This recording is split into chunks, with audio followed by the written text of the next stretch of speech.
जब भी किसी मोमिन की वफ़ात का वक्त करीब आता है तो अल्लाह पाक मलकुल मौत से फरमाता है, मेरे फला बंदे के पास जाओ और उसकी रूह निकाल कर लाओ। मैंने उसकी खुशी और गम दोनों का इम्तिहान लिया है, वो ऐसा निकला जैसे मैं चाहता था। उसको लेकर आओ ताकि दुनिया की मशक्क़तों से उसको राहत मिल जाए। मलकुल मौत 500 फरिश्तों की जमात के साथ उसके पास आते हैं और उनके पास जन्नत के कफन होते हैं। उनके हाथों में रियाहान के गुलदस्ते होते हैं जिनमें से एक में 20-20 रंग होते हैं और हर रंग में नई खुशबू होती है, और एक सफ़ेद रेशमी रुमाल में महकता हुआ मुश्क होता है। मलकुल मौत उसके सरहाने बैठ जाते हैं और फरिश्ते उसके चारों तरफ से घेर लेते हैं और उसके जिस्म के हर हिस्से पर अपना हाथ रखते हैं और ये मुश्क वाला रुमाल उसकी थोड़ी के नीचे रखते हैं। जन्नत का दरवाज़ा उसकी निगाहों के सामने खोल देते हैं।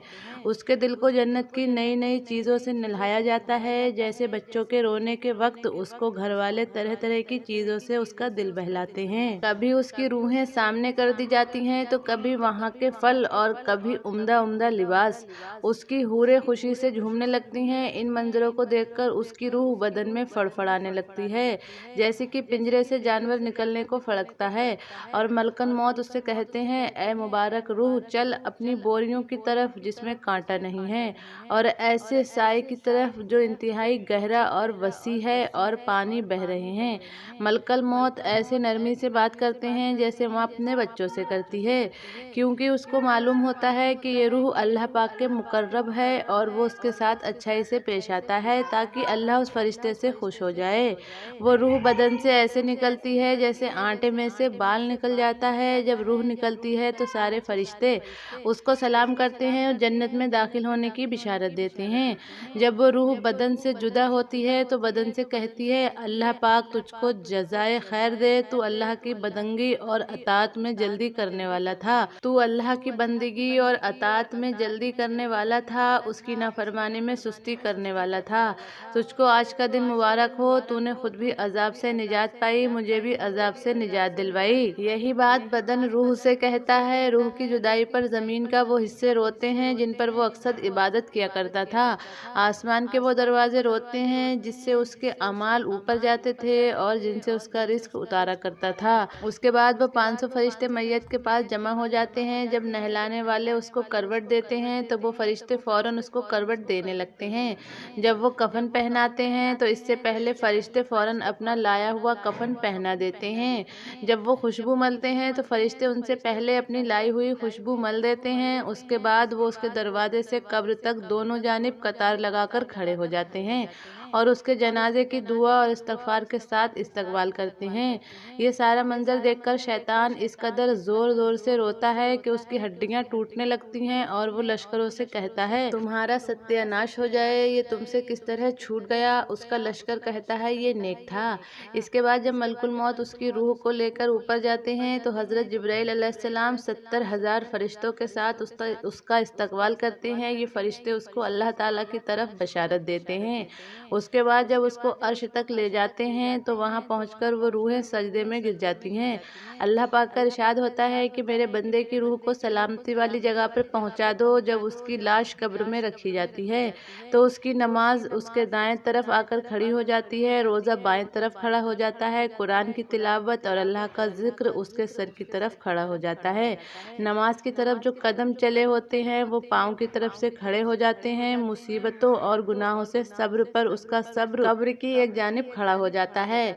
उसके बाद अजाब इस कब्र में अपनी गर्दन निकालता है और मुर्दे तक पहुंचना चाहता है, लेकिन अगर वो दाएं जानिब से आता है तो नमाज उससे कहती है, दूर हट जा, ये शख्स खुदा की कसम दुनिया में हमेशा मशक्कत उठाता रहता था। फिर वो अजाब जो बाईं जानिब से आने लगता है तो रोज़ा उसी तरफ उसको हटा देता है।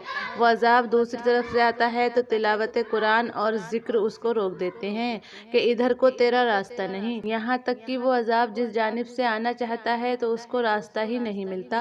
वो अजाब आजिज होकर दोबारा वापस ले जाता है। इसके बाद सब्र जो एक कोने में खड़ा होता है वो इबादतों से कहता है, मैं इस इंतज़ार में था कि अगर किसी जानिब से किसी किस्म की कमज़ोरी हो जाए तो मैं उसकी भरपाई करूँगा, मगर अल्लाह का शुक्र है कि तुमने मिलकर इस अजाब को रफ़ा कर दिया। अब मैं आमाल तोलने यानी तराजू के वक्त इसके काम आऊँगा। इसके बाद दो फरिश्ते उस मुर्दे के पास आते हैं, ان کی آنکھیں بجلی کی طرح چمکتی ہیں اور آوازیں بادل کی زوردار گرج کی طرح ہوتی ہیں۔ ان کے منہ سے سانس کے وقت آگ نکل رہی ہوتی ہے۔ ان کے بال اتنے بڑے کہ پاؤں تک لٹکے ہوتے ہیں۔ ان کے ایک مڈھے سے دوسرے مڈھے تک کا فاصلہ اتنا ہوتا ہے کہ کئی دن چل کر بھی پورا نہ ہو سکے۔ مہربانی اور نرمی تو ان کے پاس سے بھی ہو کر نہیں گزری، البتہ مومنوں کے ساتھ سختی کا معاملہ نہیں کرتے۔ ان فرشتوں کو منکر نکیر کہا جاتا ہے۔ ان میں سے ہر ایک کے ہاتھ میں اتنا بڑا اور بھاری ہتھوڑا ہوتا ہے کہ اگر دنیا کے سارے انسان اور جنات مل کر اس کو اٹھائیں تو بھی ان سے نہ اٹھ سکے۔ وہ آ کر مردے سے کہتے ہیں بیٹھ جا، مردہ ایک دم بیٹھ جاتا ہے اور کفن اس کے سر سے لے کر پاؤں تک کھل جاتا ہے۔ وہ سوال کرتے ہیں تیرا رب کون ہے، تیرا مذہب کیا ہے، تیرے نبی کا نام کیا ہے؟ مردہ کہتا ہے میرا رب اللہ ہے جو وحدہ لا شریک ہے، وہ تنہا مالک ہے، اس کا کوئی شریک نہیں۔ میرا دین اسلام ہے، میرے نبی کا نام حضرت محمد مصطفیٰ صلی اللہ تعالیٰ علیہ وسلم ہے۔ وہ دونوں کہتے ہیں تو نے صحیح کہا۔ اس کے بعد وہ قبر کی دیواروں کو دوسری طرف سے ہٹا دیتے ہیں، اس سے قبر اوپر نیچے چاروں جانب وسیع ہو جاتی ہے۔ اس کے بعد وہ کہتے ہیں اوپر کو سر اٹھاؤ۔ جب سر اٹھاتا ہے تو اس کو ایک دروازہ نظر آتا ہے جس میں سے جنت نظر آتی ہے۔ وہ کہتے ہیں اے اللہ کے نیک انسان، وہ جگہ تمہارے رہنے کی ہے اسی وجہ سے کہ تو نے اللہ کی اطاعت کی۔